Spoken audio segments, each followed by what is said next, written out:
Shoulder की बहुत सारी वजूहात हैं जिसमें पेन हो सकता है। हुँ। मोस्ट कॉमन जो हमारी कम्युनिटी में पाई जाती है दैट इज़ फ्रोज़न शोल्डर। ख़वातीन में ओल्ड एज ग्रुप में गिरने के साथ या स्पोर्ट्स इंजरी में, यंग पीपल के हुँ, उसमें हुँ, रोटेटर कफ टियर आता है, तो वो भी सर्जरी बगैर चीरे के साथ जस्ट एक-एक स्टिच से हुँ, हम उसको रिपेयर कर लेते हैं। जोड़ 2 चीज़ों का मजमूआ होता है। हुँ, बोन्स एक जगह आके लगती हैं और इनके इर्द-गिर्द जो है चलाने वाले लिगामेंट्स और मसल्स होते हैं। 3 स्टेप हैं मरीज़ को सक्सेसफुल आउटकम देने के लिए। इसमें बेसिकली ये जदीद टेक्नोलॉजी है, इसकी मशीनरी थोड़ी-सी एक्सपेंसिव है hmm, as compare to open surgery जिसमें रूटीन के कोई नाइफ और बाकी चीज़ें यूज़ होती है।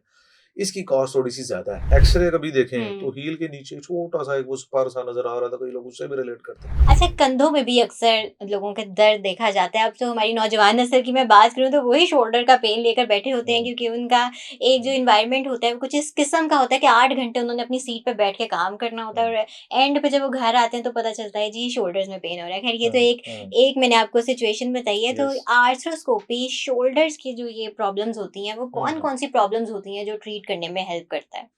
एक्चुअली शोल्डर की बहुत सारी वजूहात हैं जिसमें पेन हो सकता है। हुँ। मोस्ट कॉमन जो हमारी कम्युनिटी में पाई जाती है दैट इज़ फ्रोज़न शोल्डर। कई दफ़ा यस, उसकी वो यस। शुगर के साथ भी एसोसिएशन होती है। हुँ। कई दफ़ा चोट लगने के साथ भी दर्द होता है, मरीज़ कंधे को यूज़ नहीं करता, वहीं जाम हो जाता है। यस। तो ऐसी सूरत-ए-हाल में वो मरीज़ हुँ, जिसमें दवाइयों से, फिज़ियोथेरेपी से या किसी ने जोड़ में टीका-शीका भी लगवा लिया, वो जोड़ जाम हो गया, नहीं चल रहा, हुँ, हम कैमरे के साथ उस जोड़ के जो पट्टे टाइट हो गए हैं, सख्त हो गए हैं, हुँ, उनको रिलीज़ करके इस जोड़ को चला लेते हैं।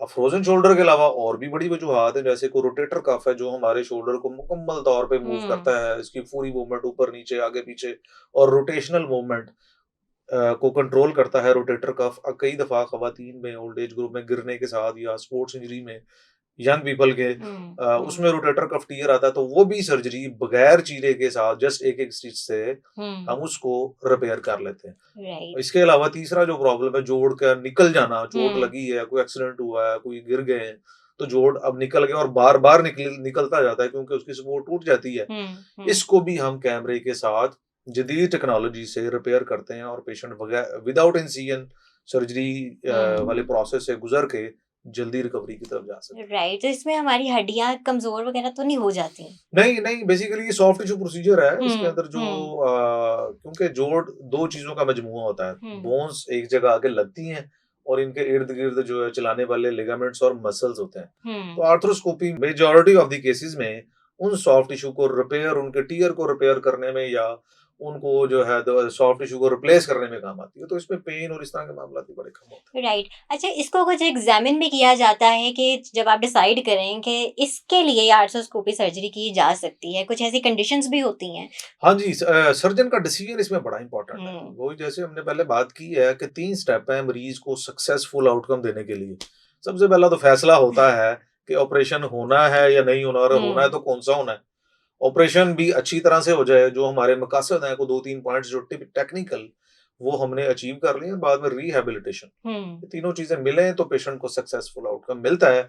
अगर इन तीनों स्टेप में से एक भी कंप्रोमाइज़ है या ठीक नहीं हुआ, हुँ, आपका डिसीजन ठीक नहीं था या ऑपरेशन में आप वो अपने जो टारगेट्स थे वो अचीव नहीं कर सके, या मरीज ऑपरेशन करा के गया है और दोबारा 6 महीने बाद उससे सलाम दुआ हुई है, हुँ। वो फिर जो जोड़ जैसा लेके आया था वहीं पे ही जाम होगा, वो चलाने की पोजीशन में नहीं आ अच्छा, सकता। इसमें जो कॉस्ट की अगर हम बात करें तो कॉस्ट कितनी आ जाती है? हाँ, इसमें बेसिकली ये जदीद टेक्नोलॉजी है, इसकी मशीनरी थोड़ी-सी एक्सपेंसिव है hmm, as compare to open surgery जिसमें रूटीन के कोई नाइफ और बाकी चीज़ें यूज़ होती है। इसकी कॉस्ट थोड़ी-सी ज़्यादा है। ओके। कॉस्ट के हवाले से ये ऑपरेशन पे भी डिपेंड करता है कि आपने जोड़ की बार-बार निकलने वाला ऑपरेशन करना है, पट्टे को रिपेयर वाला ऑपरेशन करना है हुँ, या फिर फ्रोज़न शोल्डर के लिए करना है।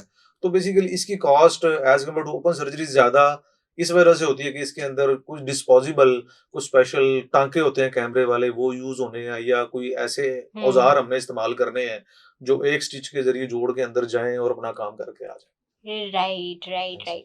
चलिए, अमूमन तो क्या मेरा ख़्याल है मोस्टली पाकिस्तान में ख़वातीन ऐसी हैं जिनका काम खड़े होके करने वाला होता है। वो हुँ, बेचारी किचन में खड़ी रहती हैं, खाने-शाने बना हुँ, रही होती हैं हुँ, और जिसको हम बाद में अपने घरों में जाके एन्जॉय भी करते हुँ, हैं, हुँ, तो हुँ, उनमें अक्सर शिकायत सुनी जाती है हील पेन की। हुँ।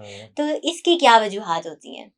हील पेन बेसिकली उसमें हील देखे ना कुछ लोग, जब अगर आप उसका एक्सरे कभी देखें तो हुँ, हील के नीचे छोटा सा एक वो स्पर सा नजर आ रहा था, कई लोग उससे भी रिलेट करते हैं। बेसिकली हील इज ए ऐसा एक कम्प्लेक्स है स्ट्रक्चर्स का कि हड्डियों के नीचे कुशन होता है। हुँ, हुँ, प्लांटर फेशिया होता है, फेशिया के नीचे एक फैट पैड होता है, फिर स्किन आती है। हुँ, तो बोन के नीचे वाला जो स्ट्रक्चर है बेसिकली वो उसकी सोजिश हो जाती है कई दफा चोट लगने के साथ ही आपका जूता ठीक नहीं है। हुँ, हुँ, आप जो है वो खास तौर पे खवातीन में ही ये जैसे प्रॉब्लम आता है ना कि हील पहनते हैं या कोई ऐसा जूता यूज हुँ, कर रहे हैं जो पाँव जिसके ऊपर उसकी सिटिंग कंफर्टेबल नहीं है। हुँ, या तो आप हुँ, जूता कंफर्टेबल यूज कर रहे हैं, आमतौर पर उनमें मिसाइल ये वाला नहीं आते।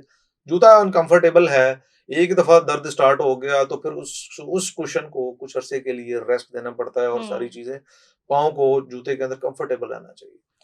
तो ये राइट। सीक्वेंस एक जो है ना वो चलता रहता है और वो पेन जो है वो for a prolong period of time अच्छा, ये पेशेंट को भी फेस कहा करना। जाता है कि अगर फ्लैट जूती काफ़ी ज़्यादा टाइम के लिए पहनी जाए, तो वो भी आपके पाँव में दर्द की वजह बनती है। बिल्कुल ऐसे ही है वो, क्योंकि वो सोल उसके अंदर सीटिंग नहीं आती प्रॉपर उसकी, हुँ, तो एक मसलसल स्ट्रेच रहता है नीचे पाँव के जो फेशिया पे, वो हुँ, भी पेशेंट को फिर जो है कंफर्टेबल नहीं रखता, उसकी रूटीन राइट। एक्टिविटीज में हुँ, दर्द की शिकायत आ जाती तो इसका यूरिक एसिड को कैसे हम इसके साथ लिंक कर सकते हैं? क्योंकि है। यूरिक जिनकी एसिड, भी हाँ, यूरिक एसिड के साथ कुछ थोड़ा-सा उसका लिंक इस वाले से आता है कि यूरिक एसिड अगर बॉडी के अंदर रूटीन से ज़्यादा है, हुँ, तो वो एक्स्ट्रा यूरिक एसिड की कुछ क्रिस्टल्स बनती हैं, जो हुँ, जिस्म के मुख्तलिफ हिस्सों में जाके जमा होना शुरू हो जाती हैं। हुँ, तो सोल में और पाँव और एंकल के अराउंड भी वो क्रिस्टल सॉफ्ट टिश्यू में डिपॉजिट होती जाती हैं, वो ऐसे ही चुभती हैं जैसे किसी को आप सुइयाँ चुभो रहे हैं।